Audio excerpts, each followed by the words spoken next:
Sorry in advance if I sound a little off in this video. I've been fighting a cold. Alright, let's just start the video. As the prerequisite standing between trainers in the Pokemon League, gym leaders test trainers on their strength and resourcefulness in battle, to see if they truly have what it takes to challenge the best of the best. But ironically, a lot of these gym leaders need testing themselves, as they often sport subpar teams, amateurish movesets, or even neglect their wife to stand under a waterfall under the guise of training. Chuck, you're an idiot. Because of this, I've decided to embark on a journey to craft the perfect gym leader for every type in the game. I've been going type by type to build a full team of 6 Pokemon with thought out movesets, abilities, items, and most importantly, an emphasis on representing that type as best as possible. Each type has certain traits that make it unique, and this series aims to both highlight those traits and utilize them to craft a high-level gym leader team. In the last video, we covered the fire type, and today we're jump kicking our way into our next type, fighting. Before we do, let's cover some basics. This team will not include legendaries, mythicals, ultra beasts, or paradox Pokemon, as it's pretty unrealistic for a gym leader to have one of these, unless we're talking run and gun. I'm also excluding all 4 generational gimmicks as I've done so far, which allows me to dodge the question of which of these monsters is the best. Seriously, I wouldn't be able to choose. And third, I'm not repeating Pokemon between teams, both for variety and continuity with my previous videos. As for what can be included, basically everything else. Pokemon can have any of their moves, including level up, TMs, egg moves, and even ones removed in previous generations. Pokemon can also have any of their abilities and any held item. And finally, this series ultimately has 2 goals. Build a diverse and well-balanced monotype team, and build a team that represents its type as best as possible. With all that covered, let's talk about the fighting type. It shouldn't be a shock to hear that fighting is a very physically oriented type. In fact, there's only one fighting type in the entire Pokédex that's a dedicated special attacker, being Keldeo. Every other fighting type is either a clear and dedicated physical attacker, like Machamp or Primeape, can be run as special but prefers physical, like Toxicroak or Cobalion, or at best is consistently seen running both, like Lucario or Kommo-o. If you weren't already convinced, seeing the fighting type stat ranking should be enough to drive this point home, as we not only have the first ever first place stat ranking in this series, but also the single largest discrepancy between any type's offensive stats. But attack isn't the only noteworthy thing here, as the fighting type as a whole is clearly skewed towards physical prowess, with everything else outside of special attack and special defense ranking quite high. In fact, fighting is so well-rounded that it ranks 3rd for base stat total as well, 1 place higher than our last type, fire. Off stats alone, fighting is clearly one of the best in the type chart. And when you actually look at the type chart, that dominance seems to continue, as fighting is one of only 2 types to hit 5 others for super effective, being dark, ice, normal, rock, and steel. But there is a caveat to this, being the equally long list of not very effectives, in bug, fairy, flying, poison, and psychic. And to top it off, ghost is completely immune. With fighting being as good as it is, it had to be nerfed in some way, and thankfully for the fighting type, only half of these hit it for super effective, being fairy, flying, and psychic, which funny enough, don't rank too well when it comes to defense. Lastly, fighting resists bug, dark, and rock. But I'll be honest, don't worry too much about defensive utility, because a fighting type team pretty much screams hyper offense. Look at any fighting user's team and that's pretty much their strategy. They may skew a little more towards bulky offense, but all in all they have the same sort of strategy, as would our gym leader.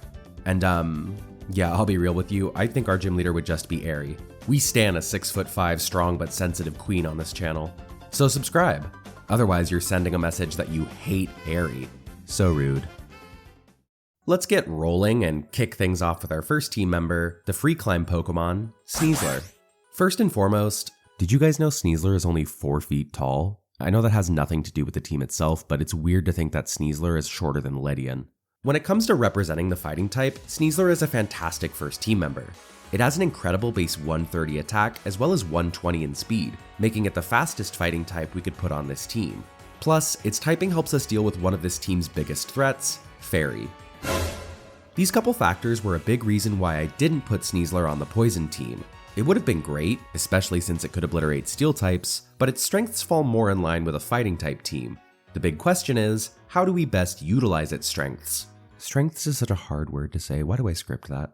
Sneezler can run a lot of different sets, like Fake Out plus Unburden, Swords Dance, or it can even just hold a Choice Scarf to pretty much outspeed anything.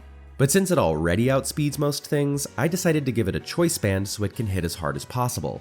And as for moves, it would have Close Combat, our best option for fighting stab, Dire Claw for dual stab, and because it's a ridiculously broken move, Throat Chop for extra coverage and a strong hit versus psychic types, and finally, U-Turn to pivot out in case of a bad initial matchup. And that's actually the reason why I made Sneezler the lead. It can either deal big damage off the bat, or switch out into something better to give the team good initiative. For ability, I'd go with Poison Touch, which I know feels weird for a fighting team, but neither Pressure or Unburden would pair well with this moveset, so might as well have a chance to cripple the opponent with some passive damage. Funny enough, the only mons this moveset doesn't hit for at least neutral damage are other poison fighting types. How do you do, fellow poison fighting types? Next up is another insanely powerful hitter, the muscular Pokemon, Conkeldurr.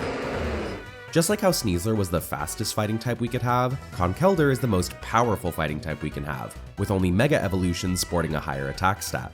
Plus, Conkeldurr has 3 of the best abilities a strong fighting type could ask for, with Guts improving its attack when statused, Sheer Force giving all moves with secondary effects a buff, and Iron Fist boosting all of its punching moves.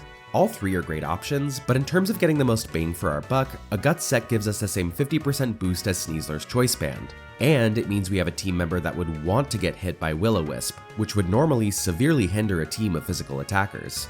Obviously, we won't rely on an opposing Will-O-Wisp to status us, so it'll be holding a Flame Orb. As for moves, Conkeldurr has a lot of great coverage, and there isn't any wrong way to string these together into a moveset. This is an issue a couple of the team's members faced, as many fighting types want to run similar coverage, like Dark moves for Psychic and Ghost types, or Rock moves for Flying types. Ultimately, it took figuring out the rest of the team to determine what moves Conkeldurr was best off using.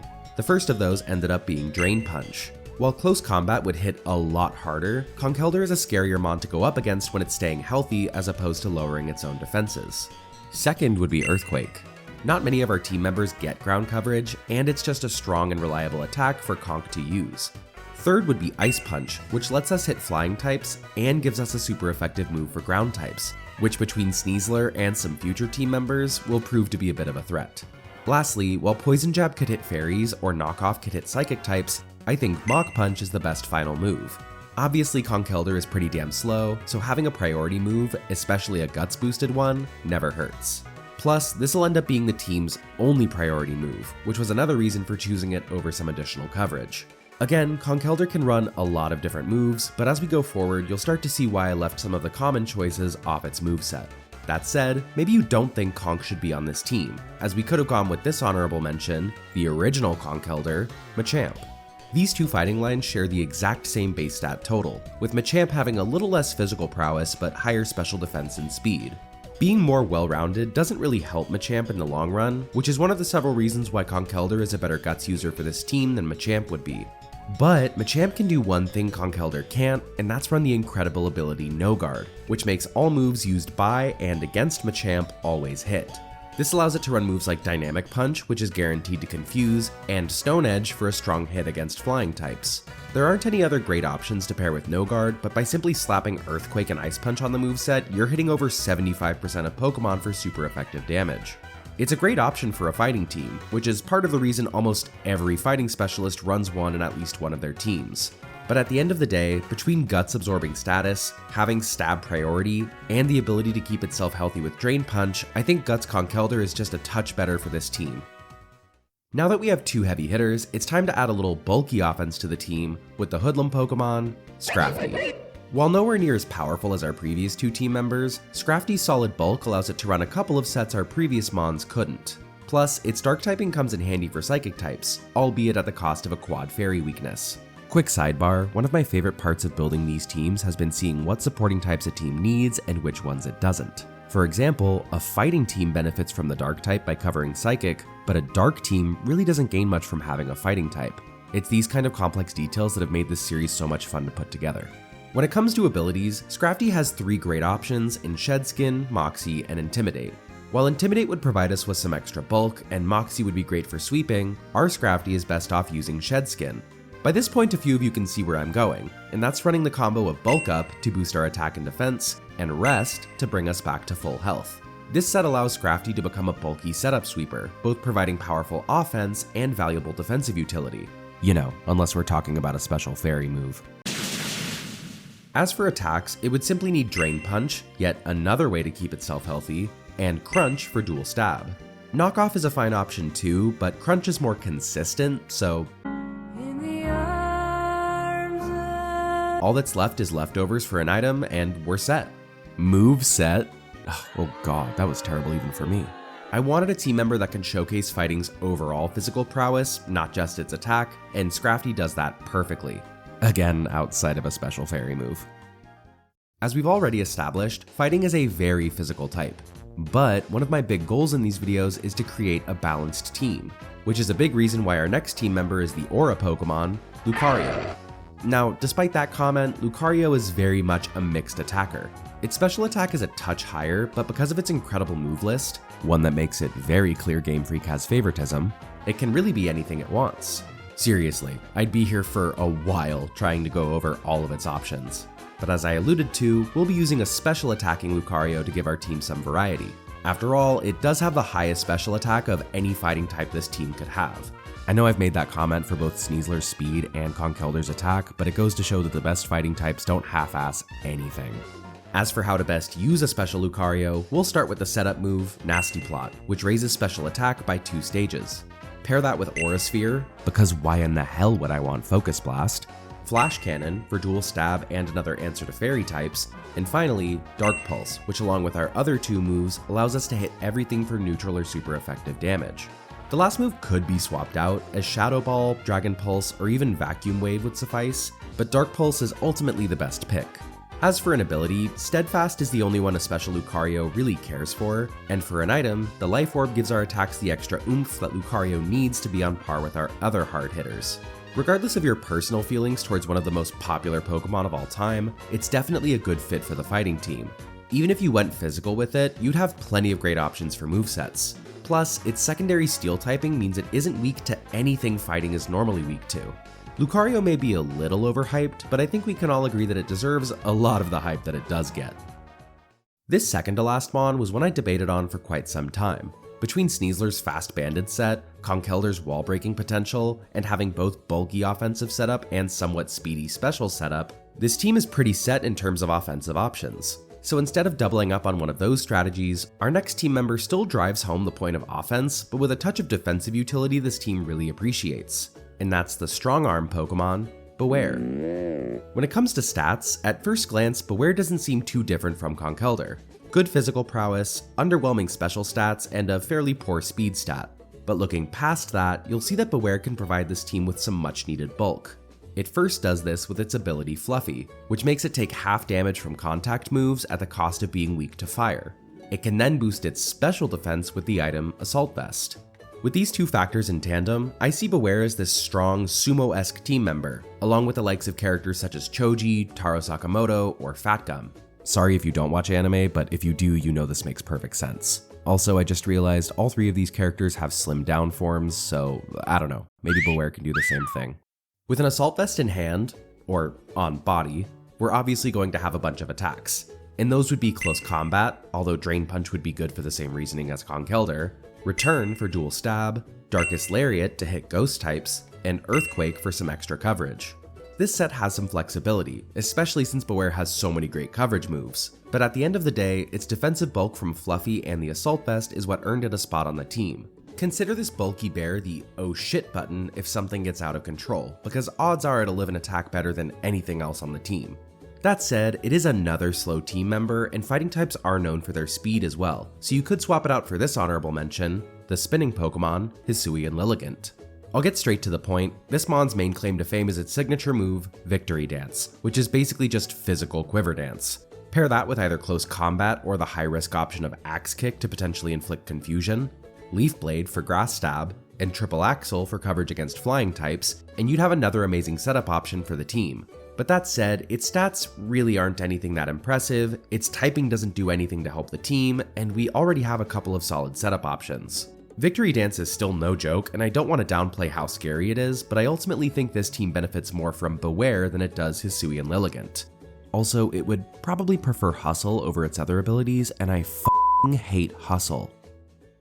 Our last team member is one I thought up pretty quickly, partially because its typing helps out the team, but also because of the absolutely disrespectful thing it's capable of. I'm referring to the hands-on Pokemon, Pawmot. A lot of you can already see where this is going. But before we get there, let's touch on a few other things Pawmot does for this team. It's another speedy Pokemon with a solid attack stat, but it also sports the electric type, which helps out a ton when dealing with flying types.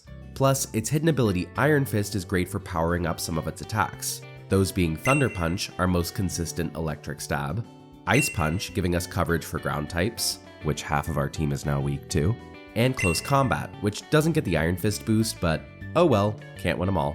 But of course, Pawmot's biggest contribution to this team is the very rare move, Revival Blessing. This absolutely stupid addition to the game, which is only on Pawmot and Rabsca, revives a fainted team member of the party and brings them back to full health. No, wait, that's half health, right? Revival Blessing's half health. I know what I'm talking about. I'm an expert. Revival Blessing Pokemon. It is half health. Revives a fainted member of the party and brings them back to half health. Oh, you finally got past that bulk up Scrafty? Well, here it is again. Maybe your team is whittled down by the end of the fight? Time for Sneezler to come back and clean up. And the worst part is, thanks to the Lepa Berry, it can revive up to 2 team members. So while it is the last member of the team, it's not really the last member of the team. Some of you might be thinking this is ridiculous, and you'd be right. That's it, that's the whole statement. All jokes aside, I do think it's fitting for a scrappy fighting team to be capable of some plot armor ass pull like this. I picture a boxer about to pass out in the corner of the ring, and all of a sudden they get this wave of energy out of nowhere, like a true main character would. You know, now that I think about it, maybe Revival Blessing is more like smelling salts. And there you have it. With many fighting types fitting a similar mold, it was a bit challenging to craft a team with variety and balance. But overall, I think I did a pretty good job. And again, the Revival Blessing strat is just a nasty way to finish it off. But what do you think? What fighting Pokemon would you put on a perfect gym leader team? Let me know in the comments. Also, quick side note, I'm gathering data for an upcoming video on the community's favorite Pokeball, so go and fill that out for me if you haven't already. Link is in the description. And if you're watching this after that video comes out, go watch that video. Anyways, that's all for now, so as thanks for making it to the end of the video, here's a picture of my dog. Talk to y'all soon.